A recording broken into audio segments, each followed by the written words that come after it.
Dah sedia semua? Dah, Cikgu. Okey, jalan! Assalamualaikum teman-teman. Baik lagi dengan saya Muhammad Abdul Hali, kelas 3A Sarjana Keperawatan Sekolah Tinggi Ilmu Kesehatan Sukabumi. Gimana nih keadaan semuanya? Sehat? Alhamdulillah, semoga dalam keadaan sehat ya. Teman-teman, hari ini saya akan melakukan kegiatan pendidikan kesehatan dengan tema yaitu pencegahan dan penularan pada pasien HIV. Nah, sebelum kita tonton bagaimana tindakan tersebut, jangan lupa tetap mematuhi protokol kesehatan 3M, memakai masker, mencuci tangan, dan menjaga jarak. Tetap jaga diri ya. Yuk langsung saja kita tonton bagaimana tindakannya. Assalamualaikum, selamat pagi Bapak. Waalaikumsalam. Apakah betul ini dengan Bapak Ari? Iya betul Pak. Boleh saya cek identitasnya Pak? Boleh. Iya, betul ya, ini dengan Bapak Ari, usianya 21 tahun, alamatnya Ya. di Karamat, Pak. Iya betul. Iya. Bapak perkenalkan, nama saya Muhammad Ali. Di sini saya perawat yang bertugas dari pukul 7 sampai pukul 2 siang nanti. Ya. Tujuan kedatangan saya ke sini, saya akan menyampaikan informasi terkait pencegahan dan penularan HIV/AIDS dengan melakukan pendidikan kesehatan. Oh, Untuk iya. waktu tindakannya kurang lebih 15 menit, tempatnya di sini. Apakah Ya. Bapak bersedia? Ya bersedia. Baik, kalau memang Bapak bersedia, saya akan menyiapkan alat terlebih dahulu ya Pak ya? Boleh Pak. Baik, mohon ditunggu ya Pak. Ya.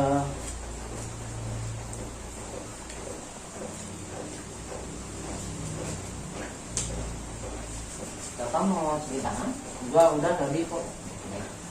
Nah Bapak, sebelum saya mulai, di sini saya melakukan pendidikan kesehatan menggunakan lembar balik ya Pak ya? Ya. Nanti di sini saya akan menjelaskan tiap-tiap poin yang ada di sini Pak. Ya boleh. Nanti Bapak bisa membaca juga di saat saya menjelaskan. Ya. Ya siapa ya? Nah sebelum saya mulai, apakah Bapak sudah pernah mendengar apa itu istilah HIV? Udah tapi masih sedikit kayak gitu. Masih sedikit. Ya. Baik, oleh karena itu nanti saya akan menambahkan ya Pak ya, Ya. agar Bapak bisa lebih memahami apa itu HIV dan bagaimana pengobatannya. Ya. Nah di sini di lembar balik ini nanti saya akan menjelaskan dari mulai pengertian HIV, Ya. terus pencegahan HIV, penularan HIV dan apa saja yang tidak dapat menularkan HIV, dan yang terakhir yaitu pengobatan apa yang bisa dilakukan. Ya siapa ya? Udah. Bisa dimulai Pak? Bisa. Bisa. Sebelumnya posisinya sudah nyaman? Udah. Sambil relax aja ya Pak ya, nggak usah tegang. Tuh. Iya, santai aja ya Pak ya. Di sini saya akan memulai dari pengertian HIV. HIV adalah virus yang menyebabkan acquired immunodeficiency syndrome atau biasa dikenal dengan istilah AIDS. Nah, yang menyerang sistem kekebalan tubuh manusia sehingga tubuh tidak mampu lagi melindungi dari berbagai penyakit lain yang menyertainya atau biasa disebut dengan infeksi oportunistik.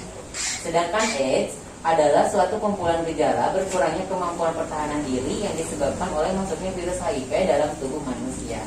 Intinya HIV itu virusnya, AIDS itu adalah gejala-gejala dari virus HIV tersebut.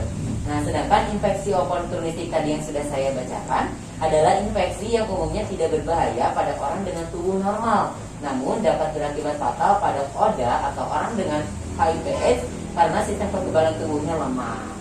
Itu ketika pengertian tadi Pak, ada yang ingin ditanyakan atau sudah cukup dipahami? Sudah. Baik, kalau begitu kita lanjut ya Pak ya. Boleh. Nah, dalam HIV juga bisa disebut dengan infeksi menular seksual, merupakan salah satu faktor yang berpengaruh dalam penularan HIV melalui hubungan seksual. Seseorang yang mempunyai penyakit kelamin itu akan lebih mudah Pak tertular atau terinfeksi HIV apabila berhubungan seks tidak aman dengan seseorang yang terinfeksi HIV, dan bila dia pengidap akan mudah menularkan kepada orang lain. Jadi kalau misalkan kita melakukan hubungan seksual, cukup hati-hati ya Pak ya, tidak boleh sembarangan. Selanjutnya, HIV itu terdapat di dalam darah dan cairan tubuh manusia seperti cairan sperma, lalu cairan vagina dan air susu ibu. Itu virus HIV bisa terdapat di situ Pak. Lalu saya juga akan membahas mengenai kelompok beresiko yang dapat menularkan atau tertular HIV. Biasa disebut dengan kelompok populasi kunci. Yang pertama yaitu ada PSK atau pekerja seks komersial, penasun atau orang yang menggunakan narkoba, LSE lelaki, suka lelaki, dan waria. Itu kelompok populasi kunci. Ada kelompok khusus juga Pak yang bisa tertular atau menularkan HIV. Yang pertama yaitu pasien hepatitis, ibu hamil, pasangan serodiskordan atau pasangan yang salah satunya sudah terinfeksi HIV atau AIDS. pasien tuberkulosis, pasien infeksi menular IMN yang tadi sudah saya paparkan, dan warga binaan permasyarakatan atau WBP. Sampai sini, apakah sudah dapat dipahami? Sudah. Baik, kita lanjut ya Pak ya. Lanjut. Nanti kalau misalkan Bapak masih ada yang ingin ditanyakan, boleh nanti ditanyakan di akhir ya Pak ya. Ya. Lalu untuk cara penularannya, Bapak pernah tahu nggak HIV itu bisa menularkan melalui apa? Bisa Melalui apa? berhubungan seks dengan tadi yang sudah disebutkan di awal dengan pegawai seks komersial kayak gitu. Iya, betul ya Pak ya. Ya. Cara penularan HIV betul tadi bisa melalui hubungan seksual. Ya. Contohnya itu hubungan seksual tidak aman dengan PSK yang tadi sudah Bapak sebutkan. Di sini ada 3 cara utama Pak penularan infeksi HIV di Indonesia. Yang pertama yaitu melalui hubungan seksual dengan seseorang yang telah terinfeksi HIV tanpa memakai pengaman atau pelindung yang biasa dikenal yaitu kondom. Yang kedua yaitu melalui darah dan produk darah atau alat-alat yang telah terpajang HIV. Untuk cara penularannya ada 2 Pak. Yang pertama yaitu secara langsung, yang kedua secara tidak langsung. Untuk secara langsung bisa melalui transfusi darah, produk darah, atau transplantasi organ yang terinfeksi HIV. Tetapi untuk transfusi darah saat ini sudah cukup aman Pak, karena sebelum dilakukan screening terlebih dahulu. Ditakutkan orang yang mau mendonorkan darahnya mengidap HIV. Lalu untuk secara tidak langsung bisa melalui alat-alat seperti jarum suntik, jarum tato, jarum tindik, peralatan bedah. Penggunaan jarum suntik secara bergantian di antara pengguna nafza. Bapak tidak menggunakan narkoba kan Pak? Tidak. Ya Pak ya, alhamdulillah. Nah untuk 3 cara penularan infeksi HIV yang ketiga yaitu bisa melalui ibu yang terinfeksi HIV kepada janinnya Pak, yang dikandungnya pada saat kehamilan, persalinan, bahkan menyusui. Itu untuk cara penularan HIV. Bapak apakah sudah dapat dipahami? Sudah. Sudah. Boleh saya lanjut Pak? Boleh. Masih bisa fokus kan Pak ya? Fokus. Iya bagus Pak ya. Lalu menurut Bapak nih HIV itu bisa menular nggak sih Pak kalau dari keringat? Enggak, betul ya Pak ya. Di sini ada 8 poin di mana HIV itu tidak dapat menular yang sering disalahartikan oleh masyarakat Pak. Yang pertama yaitu penggunaan toilet bergantian, yang kedua bertukar pakaian, yang ketiga berbagi makanan atau minuman, yang keempat berenang di satu kolam renang yang sama itu tidak akan menularkan Pak. Yang kelima yaitu gigitan nyamuk, yang keenam keringat, yang ketujuh tinggal serumah dengan orang yang terinfeksi, dan yang terakhir itu bersalaman, berjabat tangan, atau berciuman, atau mungkin mencium orang lain. Itu tidak akan menularkan Pak, ya. Jadi jangan disalahartikan. Takutnya nanti Bapak mungkin tinggal bersama seseorang yang mengidap HIV, Bapak takut tertular. Itu tidak akan menularkan ya Pak, Ya. karena HIV terdapat di darah dan cairan tubuh manusia. Di awal saya sudah singgung kelompok-kelompok yang beresiko menularkan HIV Pak, seperti LSL, lelaki suka lelaki. Terus yang kedua yang kedua yaitu ada individu yang sering berganti-ganti pasangan dalam melakukan hubungan seksual. Yang kedua yaitu para penjajah seks komersial dan pelanggannya atau mungkin biasa disebut dengan PSK. Yang ketiga yaitu penyalahgunaan nafza suntikan. Yang keempat yaitu penggunaan jarum suntik secara bersama atau bergantian. Karena jarum suntik kan prinsipnya steril, dia harus digunakan 1 kali 1 pakai. Yang selanjutnya itu ada waria, lalu ada bayi yang dikandung ibu yang terinfeksi HIV, dan yang terakhir orang yang memerlukan transfusi darah secara teratur yaitu penderita thalassemia, hemofilia bila darah donor tidak dilakukan screening terlebih dahulu. Begitu ya Pak ya? Ya. Lalu untuk pencegahannya, Bapak tahu nggak cara mencegah seseorang agar tidak tertular HIV itu seperti apa? Memakai kondom. Saat hubungan seksual. Ya. Iya, boleh Pak, itu betul. Ya. Cara pencegahannya dengan menggunakan kondom sebelum berhubungan seksual. Tetapi kalau berhubungan seksual, angka baiknya kita harus menikah dulu ya Pak ya. Ya, ya, halal. Iya betul Pak. Nah untuk pencegahan penularan HIV ini ada dengan istilah abune Pak. Yang pertama yaitu ada abstinence. Di situ tidak melakukan hubungan seks beresiko, misalnya LSL, terus bersama PSK dan yang lainnya Pak ya. Selanjutnya be faithful, bersikap saling setia pada pasangan. 1 pasangan aja sudah cukup Pak ya, karena 1 aja belum bisa saling berkomitmen ya Pak ya. Jadi harus saling menjaga. Ya. Selanjutnya ada use kondom.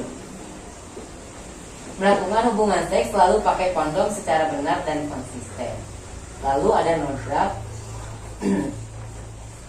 menghindari penggunaan jarum suntik tidak steril secara bergantian. Lalu ada education, mencari informasi HIVS yang tepat dan benar. Informasi dapat diperoleh dari layanan kesehatan terdekat. Nah, untuk education saat ini kita sedang dilakukan, Pak. Saya memberikan pendidikan kesehatan kepada Bapak.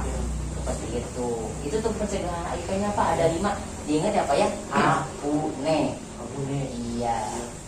Nah, Bapak, HIV itu kan tidak dapat disembuhkan, tetapi sudah ada penelitian dan sudah ditemukan juga ada suatu obat disebut dengan antiretroviral ART, di mana obat ini itu dapat menurunkan angka kematian dan kesakitan, juga dapat meningkatkan kualitas hidup Oda dan meningkatkan harapan masyarakat. Obat ini tidak akan menyembuhkan, Pak, tetapi dapat memperpanjang hidup pasien Oda dan bisa melakukan berbagai macam aktivitas. Nah, itu Bapak untuk pendidikan kesehatan hari ini mengenai HIV, pencegahan sampai dengan pengobatan. Ya. Sebelum saya tutup, ada yang ingin ditanyakan nggak Pak terkait dengan HIV? Sudah. Tidak ada yang ditanyakan Pak? Tidak. Sudah cukup paham? Cukup paham, baik ya Pak ya. Pesan saya ke depannya nanti Bapak harus bisa jaga diri, karena dengan tadi istilah sedia payung sebelum hujan ya Pak. Jadi nanti Bapak harus menjaga diri, tidak boleh melakukan seks beresiko, tidak boleh melakukan hal-hal yang bisa menjadi faktor risiko penularan HIV. Iya, karena HIV itu tidak bisa disembuhkan Pak. Ya. Nanti kalau dalam pengobatan HIV pun itu harus dilakukan secara kontinu dan seumur hidup, tidak boleh telat satu kali pun. Begitu Pak, sangat bahaya ya Pak ya? Ya. Iya, jadi kita sama-sama harus menjaga diri untuk terhindar dari virus HIV. Mungkin itu Bapak dari pendidikan kesehatan yang bisa saya sampaikan kepada Bapak. Semoga materi tadi bisa bermanfaat bagi Bapak ya. Bisa Bapak aplikasikan juga di kehidupan Bapak, bisa Bapak sharing juga ke anggota keluarga Bapak. Terus untuk rencana tindak lanjutnya nanti saya akan kesini lagi untuk memberikan makanan dan untuk memberikan obat kepada Bapak agar Bapak bisa cepat pulih kembali. Untuk kontrak waktunya nanti cukup 15 menit, tempatnya di sini. Apakah Bapak bersedia? Ya, bersedia. Baik, kalau Bapak bersedia, saya pamit dulu ke ruangan. Nanti kalau bisa ada apa-apa, anggota keluarga Bapak boleh panggil perawat di ruangan perawat, atau mungkin nanti Bapak bisa ke kantong Bapak ini sambil tangan Bapak. Ini ya. Iya, jelas ya Pak ya? Iya, kalau gitu saya pamit ya Pak ya. Assalamualaikum. Salam.